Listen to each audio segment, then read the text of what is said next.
Un presunto sistema di scambi di favore, nomine pilotate e appalti su misura al centro dell'inchiesta della Procura di Caltanissetta che ha interessato 8 persone.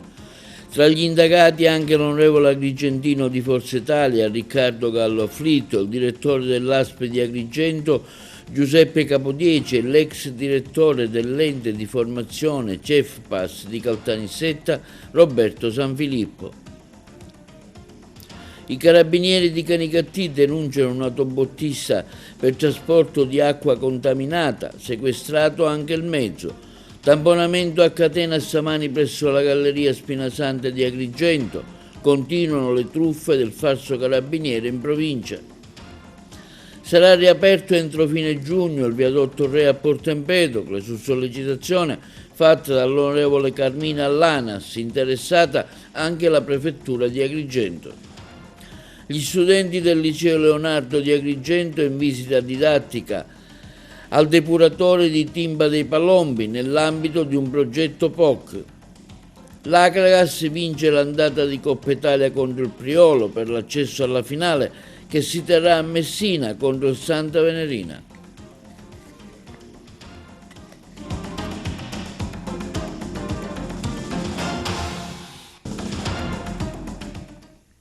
Buongiorno, benvenuti col nuovo appuntamento di TV Notizie. La polizia, la squadra mobile, la SCO ha notificato stamani 8 inviti a comparire per un interrogatorio davanti al GIP. Tra questi figurano il deputato regionale all'AS Riccardo Gallo Afflitto, l'ex direttore del CEFPAS, il centro di formazione della società siciliana Caltanissetta, e Roberto Sanfilippo, il direttore generale dell'ASP di Agrigento, Giuseppe Capodieci.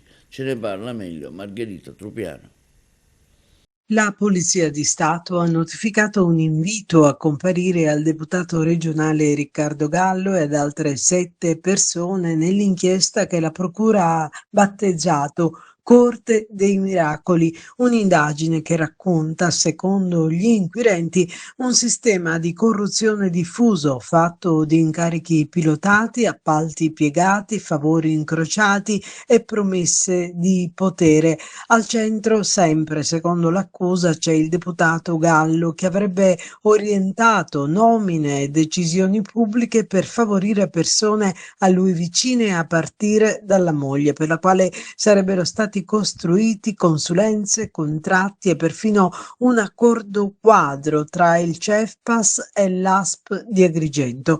Accanto a lui l'ex direttore del CEFPAS, Roberto Sanfilippo, accusato di corruzione per atti contrari ai doveri d'ufficio, che avrebbe assegnato incarichi su indicazione del deputato. Favorito il funzionario Gioacchino Pontillo, anche lui indagato per corruzione, e affidato la biblioteca digitale a un operatore privo di competenze.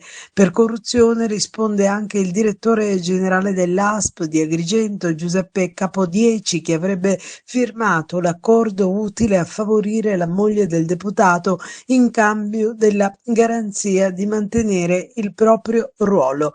Per falso ideologico sono indagati la funzionaria del CEFPAS Maria Luisa Zoda e il medico in pensione Salvatore Enrico Giambelluca, accusati di avere certificato la regolarità del progetto della biblioteca digitale. Per corruzione è indagato l'imprenditore Pietro Tirone, che avrebbe messo la propria azienda a disposizione del deputato in cambio di agevolazioni negli appalti, e l'ex funzionario regionale Vincenzo Raitano, che avrebbe favorito Pontillo nella commissione di valutazione accettando la promessa di futuri incarichi. E questa mattina la squadra mobile di Caltanissetta, con il supporto delle unità di Palermo, Agrigento e Piacenza, ha eseguito perquisizioni in diversi luoghi, compreso l'ufficio del deputato Gallo, mentre la procura precisa che nessun altro parlamentare regionale o nazionale risulta indagato. L'inchiesta va avanti e il quadro che emerge, dicono gli investigatori, è solo l'inizio. E intanto l'11 giugno si terrà l'interrogatorio preventivo per il deputato regionale siciliano Riccardo Riccardo Gallo afflitto, indagato insieme alle 7 altre persone dalla procura di Caltanissetta. A Canicattì i carabinieri denunciano un uomo per commercio di sostanze alimentari nocivi, trasportava acqua con l'autobotte risultata contaminata.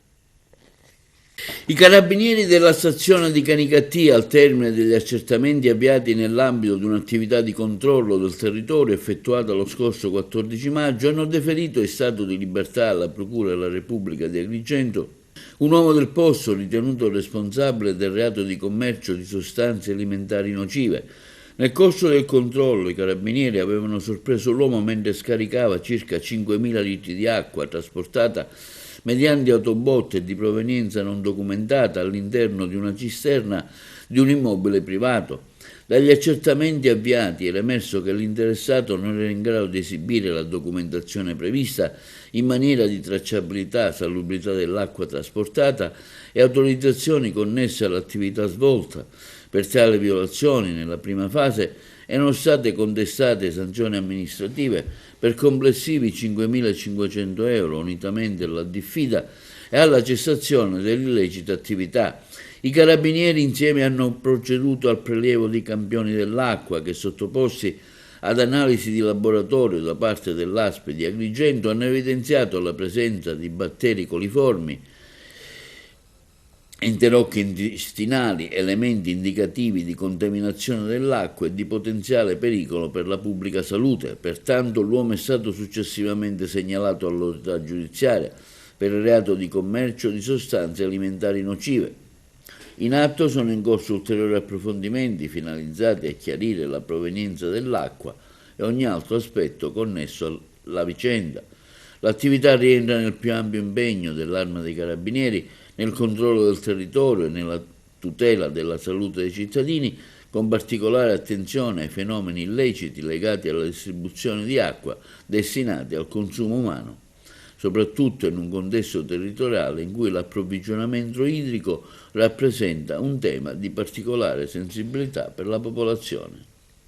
Incidente stradale oggi all'interno della galleria Spinasanta ad Agrigento, lungo la strada statale 118, 3 i feriti per un tamponamento a catena che ha visto coinvolte 3 autovetture, una Volkswagen Polo, una Cupra e una Renault Kangoo. 2 uomini e una donna sono stati soccorsi dal personale sanitario del 118 e trasferiti in ospedale per le cure necessarie. Sul posto sono intervenuti i poliziotti della sezione volanti della questura che si sono occupati dei rilievi, mentre il personale dell'ANAS e gli agenti della polizia municipale e di quella provinciale hanno gestito la viabilità andata completamente in tilt. Il tracciato è rimasto chiuso al traffico per diverse ore.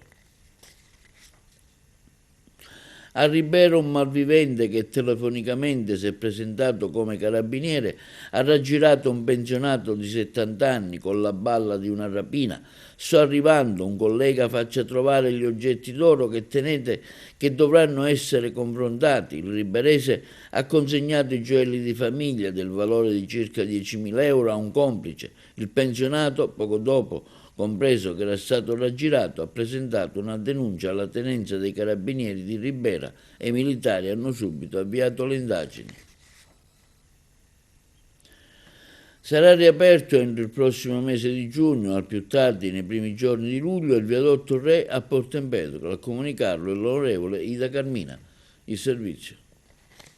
Sarà riaperto entro il mese di giugno, al più tardi nei primi giorni di luglio, il viadotto Re a Porto Empedocle, a comunicarlo l'onorevole Ida Carmina, che ha avuto un confronto telefonico con il direttore della struttura territoriale Sicilia dell'ANAS, ingegner Montesano, per avere aggiornamenti e ragguagli sullo stato dei principali cantieri stradali che stanno interessando la provincia di Agrigento e che da mesi stanno causando grandi disagi ai cittadini, alle imprese, agli operatori turistici.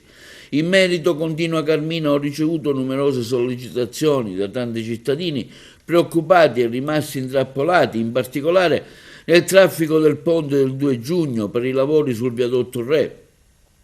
Nel corso della conversazione, prosegue Carmina, mi è stato confermato che il viadotto Re, la cui chiusura ha pesantemente compromesso la viabilità lungo l'asse occidentale della Sicilia, sarà aperto entro il mese di giugno, a più tardi nei primi mesi di luglio. Si tratta di una notizia importante che arriva dopo mesi di preoccupazioni, rinvii e segnalazioni da parte del territorio. Proprio per affrontare l'emergenza avevo depositato nello scorso ottobre un'interrogazione specifica parlamentare con la quale denunciavo le gravi criticità della rete statale agrigentina, chiedendo interventi urgenti per il completamento dei cantieri e il ripristino della piena funzionalità delle principali arterie viarie della provincia.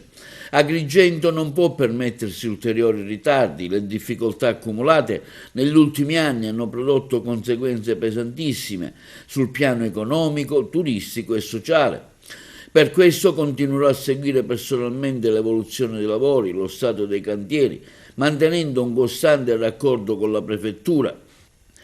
Il territorio non può essere più ostaggio di ritardi e interruzioni. Ho anche sollecitato Sua Eccellenza il Prefetto di Agrigento Caccamo, che ringrazio per l'attenzione al territorio, e mi ha assicurato di avere già convocato un vertice in prefettura con l'ANAS che si terrà nei prossimi giorni per ricevere conferme sullo stato di avanzamento dei lavori e approvare ogni iniziativa utile a diminuire i disagi alla popolazione. AICA ha accolto un gruppo di studenti del Liceo Scientifico Leonardo di Agrigento per una visita didattica al nuovo depuratore di Timba dei Palombi a servizio della fascia costiera di Agrigento e del comune di Favara. A fare gli onori di casa la presidente del CDA di AICA, Danila Nobile. L'iniziativa rientra nell'ambito di un progetto POC. La intervista. Queste visite sono estremamente importanti perché le nuove generazioni devono prendere contezza di quello che è il carico sull'ambiente. Anche la nostra Costituzione, all'articolo 9, ci impone la tutela della biodiversità e dell'ambiente.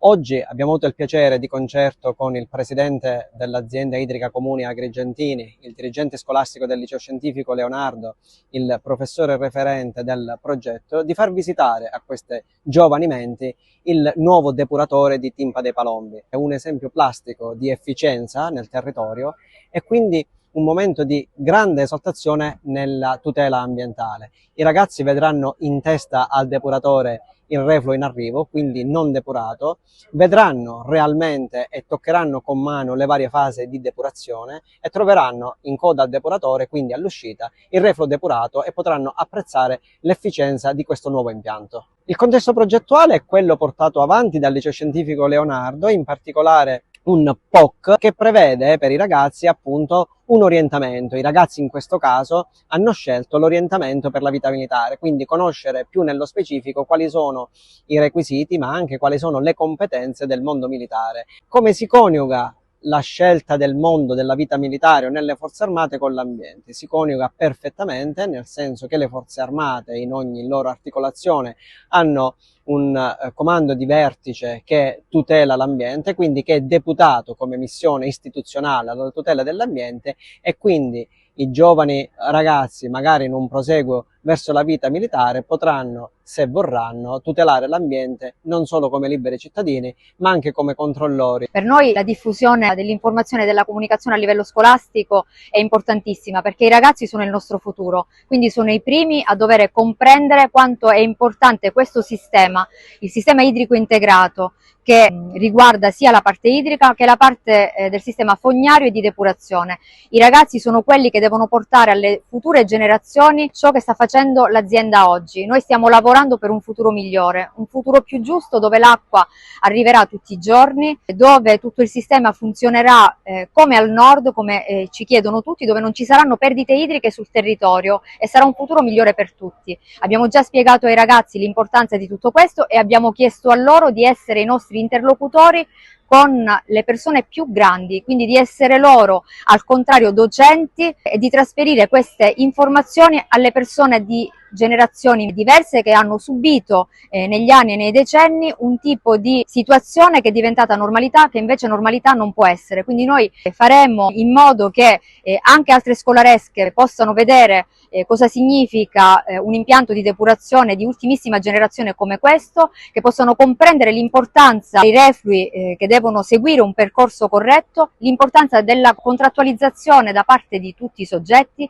perché se tutti siamo contrattualizzati, tutti possiamo fare in modo che questo sistema funzioni bene. Vedere che attraverso un depuratore tutto ciò che viene prodotto, purificato, può essere riimmesso all'interno del ciclo vitale, penso che sia l'ideale, e come scuola noi green che siamo, in automatico non vediamo l'ora di fare questa bella esperienza.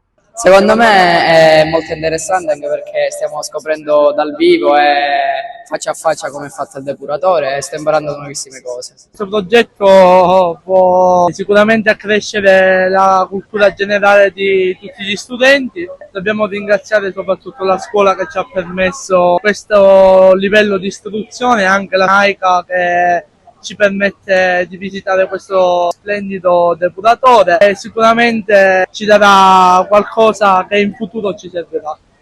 Allarme sanitario: entro il 2030 mancheranno 1 milione di medici e infermieri. L'Europa prova così a correre ai ripari. Le commissioni affari sociali e salute chiedono più fondi per la sanità e migliori condizioni di lavoro per attrarre i giovani alle professioni sanitarie. Ce ne parlano i colleghi di Palermo.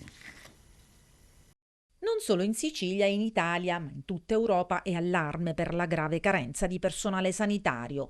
Le stime fatte a livello globale denunciano il rischio che entro il 2030 verranno a mancare 1 milione fra medici e infermieri, proprio mentre sta crescendo il bisogno di cure e di assistenza a lungo termine, spinto dai cambiamenti demografici.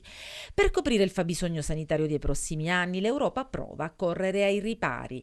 Per questo, ieri le commissioni per l'occupazione e gli affari sociali e per la sanità pubblica dell'Unione Europea hanno adottato una relazione per garantire la sostenibilità dei sistemi sanitari, migliorare l'occupazione e le condizioni di lavoro nel settore sanitario.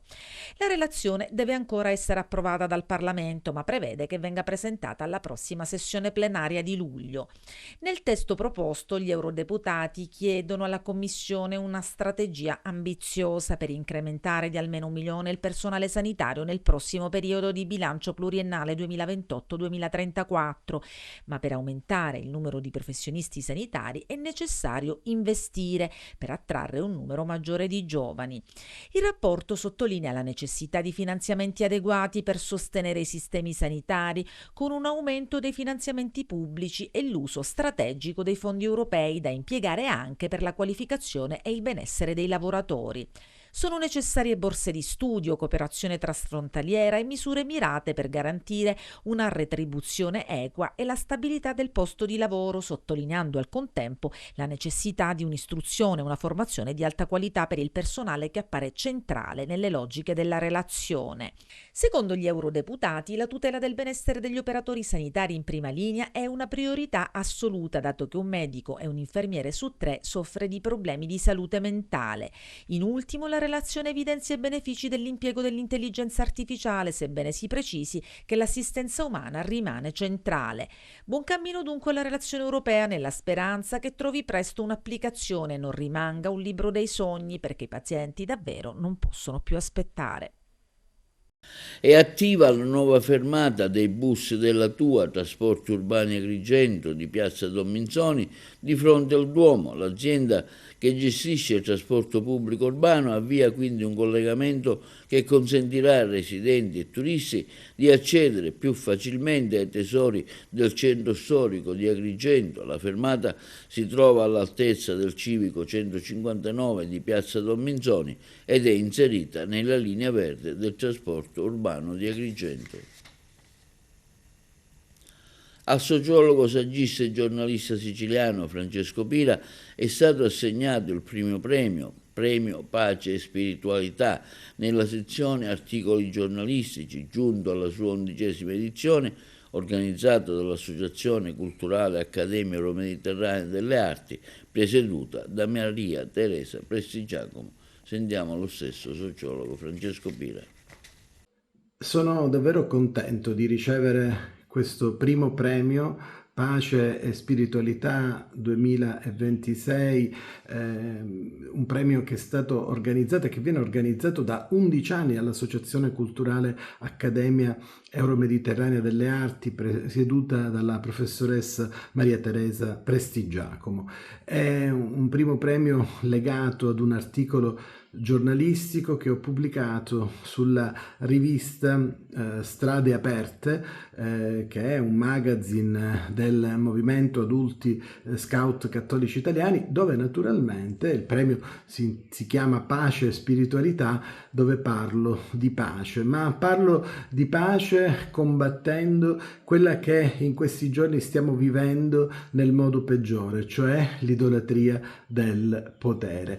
E riprendo sicuramente quello che è un po' il messaggio del nostro pontefice Leone XIV, un messaggio in cui si capisce che in questo tempo molto segnato da conflitti, da tensioni geopolitiche, da trasformazioni tecnologiche profonde, noi dobbiamo andare oltre anche quelli che sono i confini religiosi, come ha fatto il Papa, per lanciare un messaggio universale che sia legato appunto alla pace. E il suo appello non è un appello soltanto spirituale, ed è questo quello che io sottolineo nell'articolo, perché è addirittura una proposta culturale, sociale, perché nonostante queste trasformazioni radicali, la pace appare giorno dopo giorno sempre più fragile, però non deve essere per noi impossibile, dobbiamo avere speranza. Questa pace, ci ha spiegato Papa Leone, nasce da una conversione dello sguardo, dalla capacità di riconoscere nell'altro essere umano un volto e non un bersaglio da colpire. E allora a questo punto la speranza non è più un'illusione, ma è una scelta. E questo quello che ho tentato di dire in questo articolo, che è stato premiato dalla giuria, che ringrazio perché è davvero una bellissima soddisfazione, soprattutto per l'alto valore di cui si parla in tutto questo contesto, appunto pace e spiritualità. Abbiamo bisogno di entrambe le cose. Una serata dedicata ai sapori della tradizione, allo street food e all'intrattenimento nel cuore del paese, quella che si è svolta lunedì 2 giugno a Ioppolo Giancazio, denominata Mangia e Passia, il picco festival del cibo da strada, promosso dal comune di Ioppolo, Legambiente del Circolo Rabatti di Agrigento e diverse associazioni locali. Le interviste. 10ª edizione riuscitissima di Mangia e Passia a Ioppolo Giancazio, questo grazie al lavoro fatto per bene da parte di Legambiente. Voglio ringraziare non solo Legambiente ma tutte le persone che ogni anno hanno il piacere di venirci a trovare qua a Ioppolo Giancazio. 10 anni fa abbiamo cominciato Mangia e Passia sostanzialmente ridendo e scherzando. Sono passati 10 anni, questa infatti è la 10ª edizione ed è sicuramente molto bello che questa 10ª edizione coincida con l'80° della nostra Repubblica, perché questa sagra l'abbiamo pensata proprio per festeggiare i piccoli comuni d'Italia che costituiscono un po' la spina dorsale del nostro paese e che in queste occasioni comunque ci fanno sentire orgogliosi, perché sono occasioni in cui viene messa in mostra proprio l'Italia, quella vera, quella laboriosa, quella che vive soprattutto di relazioni. Siamo molto contenti perché anche questa 10ª edizione la manderemo in archivio con un grossissimo successo di pubblico, con molta soddisfazione, e poi quest'anno l'abbiamo dedicata particolarmente alla causa palestinese. Abbiamo avuto avuto con noi anche la Freedom Flottiglia Italia con il suo camper per la promozione della campagna 100 porti, 100 città. Abbiamo avuto con noi lo stand di Agrigento per la Palestina, che continuerà comunque a raccogliere fondi per la costruzione di un ospedale a Gaza, e tutto quello che comunque continueremo a fare lo faremo sempre con Gaza nel cuore e con la richiesta finalmente che venga posta fine al massacro della popolazione palestinese. Anche quest'anno Mangia e Passia una grandissima festa, una festa per tutti, e che festa è se non c'è la musica? La musica abbiamo portato noi insieme ad altri colleghi e amici, e festa sia, mangia, passia, ascolta e balla. Siamo qui oggi a Ioppolo Giancaxio alla Sagra Mangia e Passia con il Comitato Spontaneo Agrigento per la Palestina, che da un paio d'anni ormai organizza diverse iniziative in sostegno di Gaza e dei territori occupati in Palestina.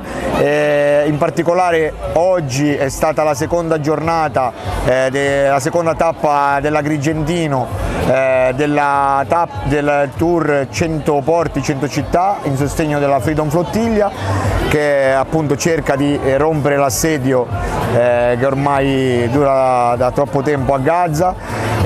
Quindi siamo qui con un mercatino dell'usato, con maglie, libri, prodotti agricoli, autoproduzioni, per cercare di raccogliere qualche fondo, qualche donazione per la costruzione di un ospedale a Gaza.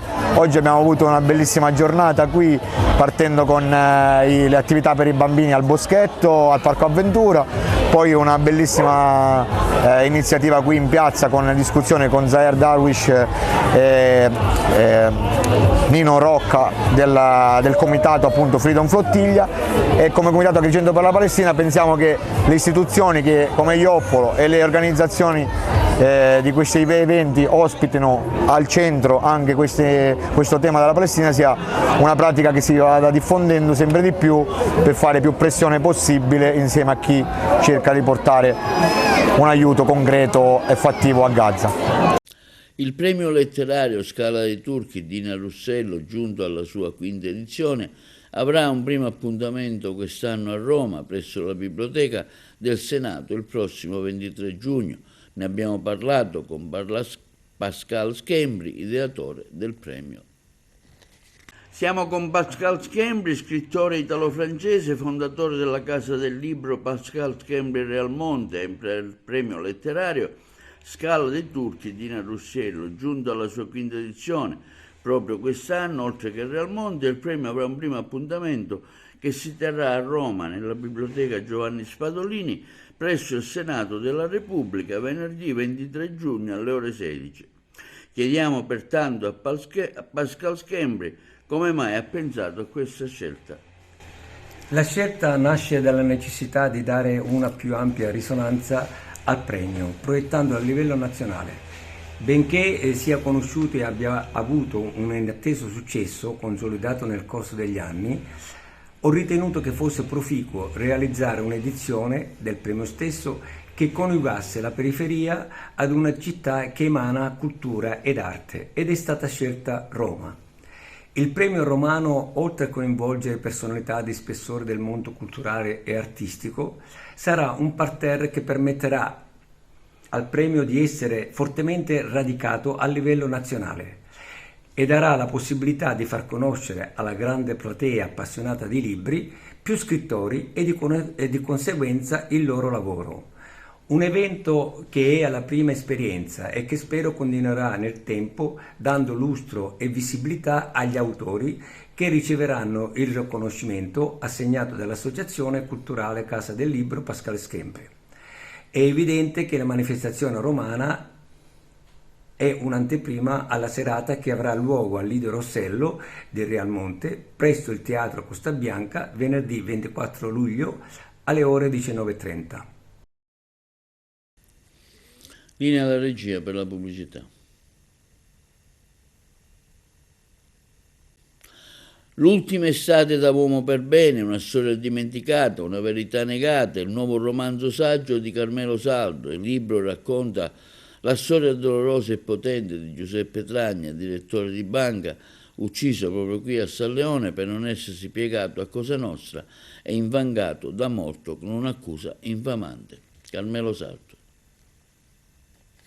Dopo la parentesi con Le notti senza memoria, il mio romanzo più intimistico, il romanzo onirico, torno alla mia vocazione, torno al romanzo civile, anzi al saggio romanzato civile, con questo libro che si intitola L'ultima estate di un uomo per bene, edito da Zolfo Editore, ed è uno dei libri che più di tutti mi ha emotivamente coinvolto, perché è il libro più doloroso che mi sia capitato di scrivere. Perché? Innanzitutto perché è una storia vera, è una storia drammaticamente vera, una storia che io conoscevo, perché quando facevo il cronista ad Agrigento ero andato quel 18 luglio del 1990 in via Gela a San Leone e mi sono ritrovato di fronte all'ennesimo morto ammazzato di quella feroce guerra di mafia, ma non era un morto ammazzato qualsiasi, non era un sicario, non era un malacarne, non era un mafioso, era un uomo per bene, era un professionista, un direttore di banca, Giuseppe Tragna. La famiglia di Giuseppe, la moglie Mariella, i figli Gero e Ilaria mi hanno aperto il loro cuore, mi hanno aperto i loro segreti e sono così riuscito a ricostruire la vita intima di Giuseppe Tragna e della sua meravigliosa famiglia e l'aspetto giudiziario che è seguito alla sua barbara uccisione. Ucciso a 49 anni per non essersi piegato alla mafia e deriso e infangato da morto con un'accusa infamante, quella della pedofilia. Per 30 anni la famiglia si è battuta per veder riconosciuta la integrità morale di quest'uomo. Qui riconosceremo anche l'ottusità dello Stato, la farraginosità della burocrazia e della giustizia italiana. Penso di aver ridato risalto alla memoria di quest'uomo che tutti, chiunque lo conoscerà anche attraverso questo libro, non potranno che apprezzare e inchinarsi alla sua rettitudine. L'ultima estate di un uomo per bene, Zolfo Editore. Maria Terrasi, agrigentina, ha scritto un libro dal titolo Coltivando il mio pezzo di cuore, donato al Papa Giovanni Paolo II in occasione della sua visita. Sentiamo la stessa Terrasi. Siamo con la signora Maria Terrasi che ha scritto questo libro Coltivando il mio pezzo di cuore, un libro che tra l'altro lei ha anche donato a Sua Santità il Papa Wojtyła. Ecco, parliamo un attimo di questo libro, signore. Ecco, questo libro nasce intanto per fare un omaggio a mio padre in occasione della sua morte. Dire la parola occasione non mi sembra molto opportuno, però per me è stata importante, per cui mi piace anche parlarne. Quando il Papa è venuto ad Agrigento io gli ho fatto dono di questo libro, poi è rimasto nel dimenticatoio. Oggi mi fa piacere avere questa opportunità per riportarlo alla ribalta, perché è un libro scritto in italiano, capibile sia da persone colte che da persone meno colte, per cui è per me un piacere divulgarlo, anche perché lo vendo, purtroppo lo vendo, non lo posso regalare, ho regalato in Illo Tempore, lo vendo a appena 5 euro. Dice a che cosa servono questi soldi?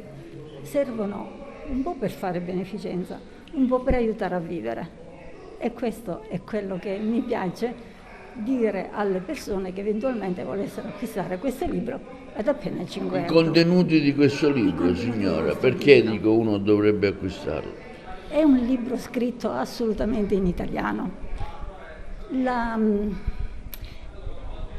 scrittura è molto calcolata, nel senso che la lingua italiana è rispettata, anzi devo dire quasi rispettatissima, per anche chi si vuole approcciare per la prima volta ad al mondo della poesia. È scritto in assoluto italiano e ci sono poesie brevi, brevissime, di pochi versi, e poesie lunghe che sembrano dei racconti. Io ritengo che sarà una piacevole lettura per tutti. Lei ha ricevuto anche una lettera da parte del Papa, no? Di ringraziamento. Sì, In illo tempore ho ricevuto una lettera di ringraziamento da Papa Wojtyla, perché quando è venuto ad Agrigento io gliene ho fatto dono. E questa lettera comprende anche le benedizioni non solo per me, ma anche per le persone care. Siccome per me persone care sono anche le persone che oggi mi aiuterebbero a portare avanti non solo il libro dal punto di vista ideale, dal punto di vista poetico, ma anche dal punto di vista economico, mi fa piacere, dico, portare avanti questo discorso. E per lo sport vi proponiamo un servizio sull'Agragas che vince con il Priolo per l'accesso alla finale di Coppa Italia che si terrà a Messina contro il Santa Venerina. Carmelo Lentini. L'Agragas supera in trasferta il Priolo Gargallo ed approda in finalissima contro il Santa Venerina domenica prossima 7 giugno sul rettangolo di gioco del Sorbello Stadium, noto anche come Campo di Marotta Visconde a Messina. La gara è stata decisa al 30° da un bel gol di Tripoli su assist di Jama. Una gara molto tirata con la compagine dei Templi molto più tonica e manovriera che ha mancato il raddoppio in più occasioni. Nell'altra semifinale il Santa Venerina ha superato l'Atletico Partinico per 2-0 con reti di Carbonaro e Sinatra. Il risultato comunque non aveva consentito di assegnare ancora la finale, in quanto nella gara di andata l'Atletico Partinico aveva sconfitto la squadra di Santa Venerina con il risultato di 4-2, per cui si è dovuto fare ricorso ai calci di rigore.